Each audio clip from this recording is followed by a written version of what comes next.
Hey guys, this is Kimberly, and you are watching Thriving on a Budget. Today, I thought it would be really important for me to actually discuss really simplified budgets.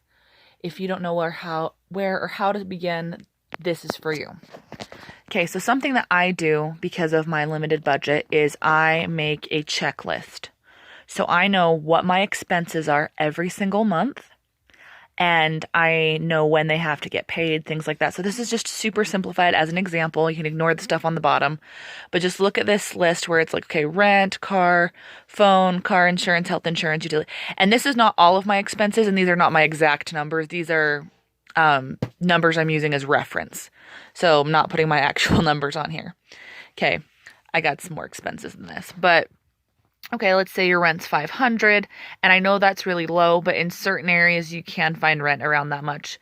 If yours is different, actually think of how much yours is, whether it's 700, which is really common in a lot of places, or unfortunately a lot of people's are up to 1,000. And if you have a very limited income, that can be really difficult to deal with.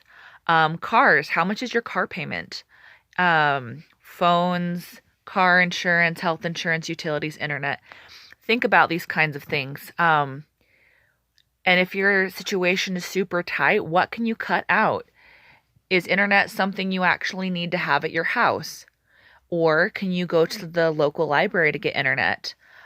Is it more cost effective in your situation to actually take the bus instead of buy a car right now?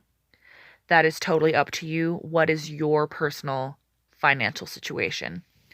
Car insurance, phones, and I know a lot of these numbers probably look low, but these are things you can look into to how you can fix your situation.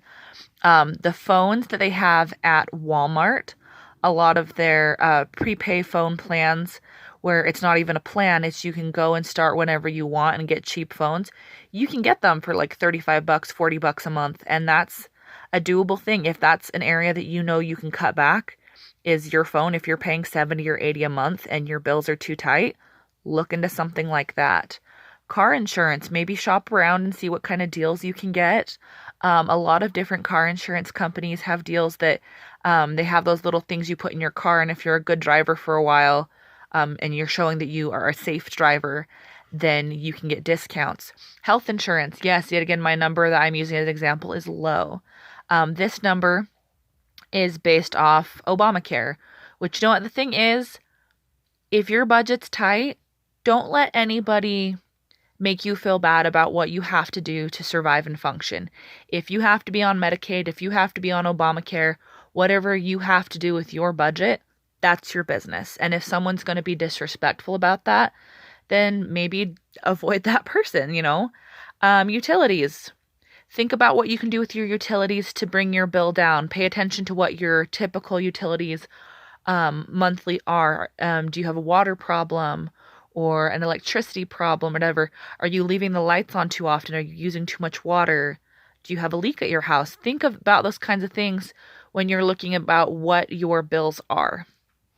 So think about all these things. Write down today, write down what all of your bills are, every single one, and how much they are. Okay? And so for this example, down here, the expenses would be $854 a month. Yet again, I know that these are low examples, but some people might be in low-income housing. Some people might have track phones, whatever. You got to do what you got to do to survive. So this is the expenses, and then the income that I used as an example is based off 15 an hour. And I know that not everyone has that. Some people are working off $10 an hour, some people way lower.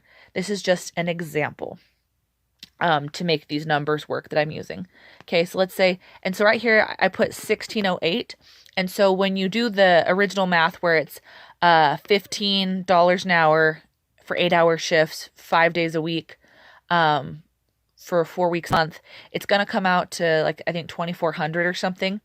But then you have to think of taxes, which I could be wrong, but to my understanding, I think taxes are like a third of your income. So if I'm wrong, somebody by all means correct me.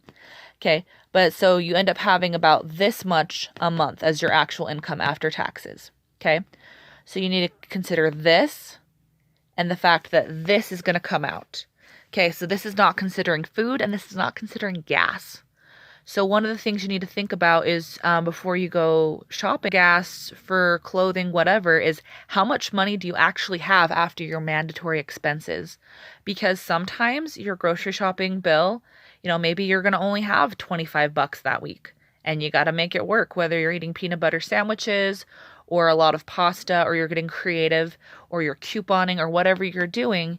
You need to consider that some people don't budget. Some people just go spend and then they're confused why they're in the red and they're in the hole.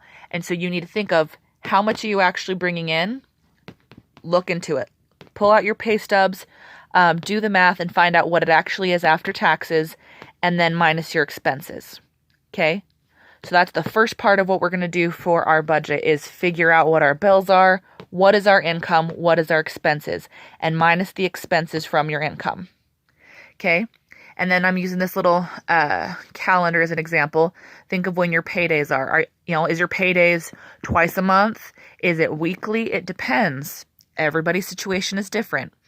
So then you want to break up what those expenses are, so you know how much you have to spend on other things like food and gas, or even build up a savings. When we have tight budgets, we don't necessarily think we have room for savings. But if you think of how much you have to spend on food and things like that, and you stick to that budget, you really can start to build up a savings account. So, okay, in this example, there's, payday here. And so for this week, and I know it's after the 1st, this is just an example. Some people have to make sure they have their rent on the 1st. Some landlords are more flexible. Obviously, adjust this for what your needs are. This is just an example to get you thinking. Okay, so for this first payday of that month, you get rent, because rent is so expensive. And and here it's an example of 500. Yours might be 800. I don't know. Whatever it is, rent's going to be your big one. And so for your first payday, that's what's going to be coming out is your rent. Okay. And so then if you move down some of your other expenses down here, or, divide them up into a way that works for you. But you think of, how much do I need to take out for bills on this paycheck? How much do I need to take out for bills on this paycheck? So down here, my example is health insurance, car, phone, car insurance, utilities, internet, etc. Okay. So I broke down the expenses where, so if we have an income of $1,608 a month, then we'd be getting $804 every 2 weeks. Okay. And so if we're paying the rent with the first paycheck of the month, then that'd be $500, and then you're down to, I believe, $304. Okay. And so with that $304, you got to think for these couple of weeks, okay, how much are you spending on food? How much are you spending on gas? Can you cut back on that? Can you take the bus? Can you walk? Can you bike? Can you make your food budget go smaller for the couple of these weeks? Consider making a shopping list so you know what you're planning to have to eat these weeks, because some people just go to the store and just grab things, and that's going to completely destroy your budget. And then, your money's going to go away and you're going to be confused where it went. So make yourself a shopping list and stick to it the very, very best you can. Stick to it and take a calculator with you so you know what you're putting in your cart and how much it's adding up to. How much of this actual money is it eating up? Because if you have $304 and then you go buy $200 worth of groceries right off the bat, okay, you have $104 left to last you 2 weeks. Can you do that? Like, is that going to pay for your gas? Is that going to pay for if something happens and you have to go to the doctor? So think of how you can make that money stretch as well as you can. Okay, so then this next example, there'd be $354 left for all these bills to take out of that $804 for the second week, so you'd have $450. Okay, so what you can do with this is obviously you're going to have to go grocery shopping. You're going to have to put gas in your car, whatever your expenses are. But see how much of this you can avoid spending or save, and you can roll it into the next week. And then maybe pay, if you only spent half of this, if you spent $225, you have another $225 and you're good about holding on to that to the next payday, then you can start to build up money so you can pay your rent early. You can build up a savings. Consider those things. Okay. And then you got your little checklist over here. So you get your first paycheck and you're like, okay, I paid my rent.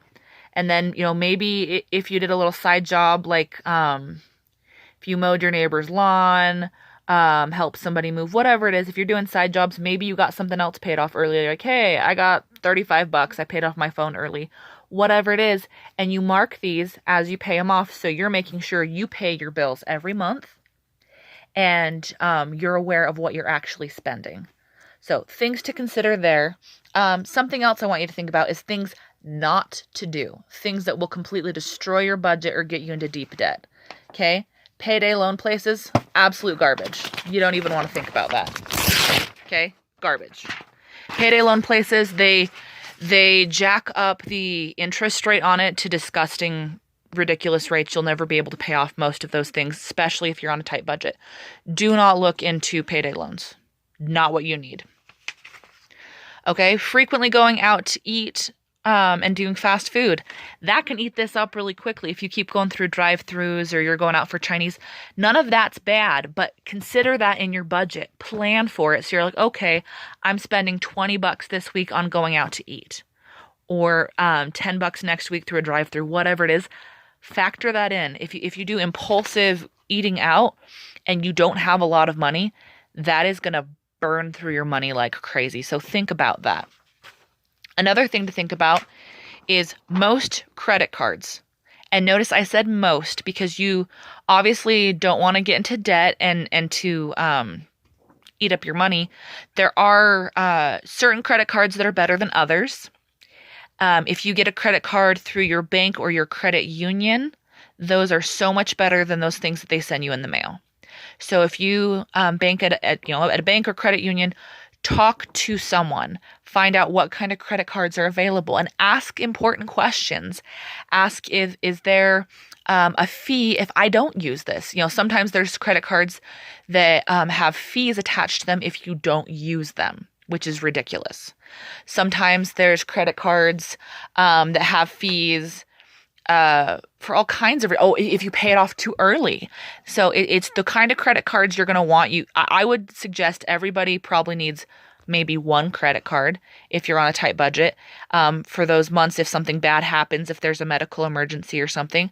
But get them through your banks or credit unions and ask lots of questions so you know what kind of interest rate it has and if there's fees if you are not using it or if you pay it off too quickly. So think about that. But when payday comes and you're trying to figure out how to make all this stretch, this is play money, by the way, think about it, budget it, write it out, figure out what your expenses are, what your income is, and plan for it. And that is how you are going to be able to thrive the very best you can within your means and be able to build up a savings and to not go in the hole and to have money for food. Think about what you make versus what your expenses are. This is Kimberly, and I hope this video was helpful, and I hope you guys are out there thriving and doing the best you can with the budget you have. Have an awesome day, guys. Bye.